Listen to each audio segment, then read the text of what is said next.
Have you ever asked a really smart person a question, waiting to hear a profound truth, only to have them give you a complete brush off? I have. About 15 years ago, I attended a lecture by Dr. John Lennox, a world renowned mathematician and philosopher from Oxford.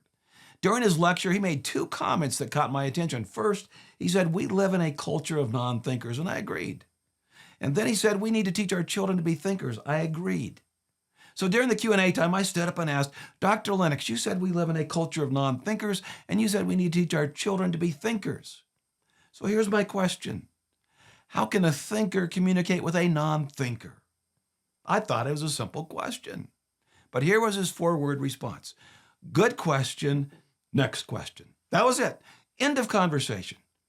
I was dumbfounded. At that moment, here's what I thought. If Dr. Lennox can't answer that question, I wonder if there really is a good answer. But folks, the future of Western civilization depends on the answer to that question. So if we can't answer that question, it's over. This is Brad Bright. Welcome to the God is Issue podcast, where I show how God is the issue in every issue. Why? Because we can trace all our human problems to our view of God. Non-thinkers own the Ivy League today. Think Columbia University. Non-thinkers plague the halls of Congress. Think Lauren Boebert and AOC. And non-thinkers infest the media. I think Joy Behar and Whoopi Goldberg. Now, don't get me wrong. Some non-thinkers have very high IQs. The problem is they were taught what to think, not how to think. Many were fed a steady diet of "I feel, therefore I am" for years. If a person believes "I am what I feel," that makes them very easy to manipulate. For instance, many folks say a man can be a woman and a woman can be a man. However, they can't even define what a woman is. Can we say non-thinker? They say they support women, but then they put those same women in harm's way by forcing them to compete against biological males and share restrooms with them. Again, at best, that's a non-thinker. They say they support education, but resist overhauling and imploding education system. Not because that system is still viable, but because that system allows them to push their woke, "I am what I feel" moral imperative onto your children. They say that most illegal aliens are upstanding, law-abiding citizens. In other words, illegal aliens haven't done anything illegal by illegally crossing the border. Wow. Now, there's a non sequitur only a non-thinker could embrace. You see, woke ideology has metastasized into this virtual religious dogma of "I am what I feel," and that it must never be questioned. It's much like Islamic Sharia law, not that different. Now, I've spent years mulling over the question, how does a thinker communicate with a non-thinker? And I've reached the conclusion that there are four basic ways. Now, today, I'm going to address two of those ways. The first is by asking leading questions. And the second is by telling a story, just like Jesus did. Over the last 50 years, the fundamental question in our culture has shifted from "what do you think about that?" to "how does that make you feel?" You see, 50 years ago, we appealed to science as the final arbiter of truth. Today, we appeal to "what I feel," unless, of course, it's politically expedient to do otherwise. You see, "I feel, therefore I am" has replaced verifiable scientific fact as the authoritative source of truth. Welcome to postmodernism. Folks, we've become a culture of non-thinkers who feel that we are thinkers. Now, on those rare occasions that we do think, it's usually to come up with some feeble rationale to justify how we feel. You see, we as humans have always had the tendency to rationalize what we want, right? However, the difference today is that now we don't even realize that we become a culture of non-thinkers. You see, emotion, not logic, drives name-calling, finger-pointing, labeling, shaming, and generalized widespread gnashing of teeth. Folks, we've all been affected by it. Christians are not immune. There are even some high-profile pastors out there who are the living embodiment of a non-thinker, with everything that implies. See, the problem is, as Christians, we can't be as shrewd as snakes as Jesus commanded if we don't know how to think. This generation generally ascertains the truth through their feelings, not their intellect. Once they feel something is true, Only then do they use their stunted intellect to validate their feelings, not to guide their feelings. That's why Dr. Lennox called them non-thinkers. Now, folks, am I saying that feelings are bad? No, of course not. God created our emotions, and God doesn't create bad stuff. What I'm saying is that a non-thinker is someone who allows emotion to supplant rational thought. So the question is, how can you engage a spiritual conversation with a non-thinker?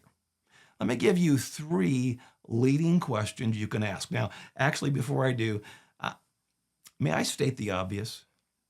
Non-thinkers generally love to talk about themselves. We all know it's true. So questions encourage them to do what they already love to do. Ask how questions, why questions, open-ended questions. Never ask yes or no questions. You want a conversation. Now, parenthetically, Jesus used questions all the time to engage and guide conversations. He asked Peter, "What do you think?" He asked the Samaritan woman at the well, "Will you give me a drink?" And even trapped a bunch of antagonistic attorneys and religious guys by initially asking them, "Whose face is on this coin?" Remember that? Jesus was a master of asking leading questions. Now, the second way to communicate with a non-thinker is to share a story about the difference God has made in your life. You see, personal stories don't feel confrontational, do they? And for a non-thinker, a personal story also serves as a powerful truth statement about what works. You see, the unspoken implication is, if it works for me, it might work for you too. So here are the 3 questions you can ask any non-thinker to easily draw them into a God conversation. First, and you can ask this about any issue, how does it make you feel? And why do you think you feel that way? Since non-thinkers generally love to talk about themselves, as we mentioned, you just gave them a fat pitch right down the middle. Now, the second question to ask is, have you ever thought about how God might feel about this issue, and why do you think he might feel that way?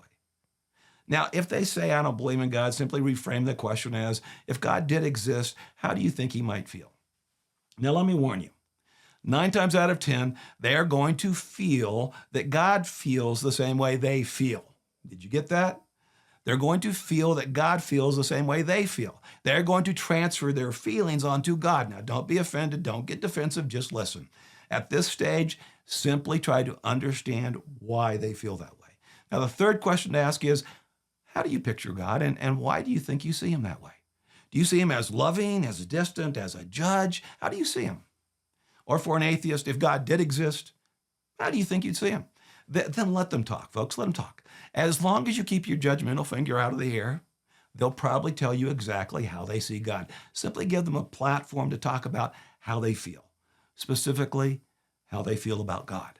Now, the purpose of the 3 questions is not to communicate truth. That comes next. The purpose is to redirect the conversation away from their feelings toward God's feelings and finally toward who God is. Now, parenthetically, most people don't really care all that much about how you feel. Don't forget that.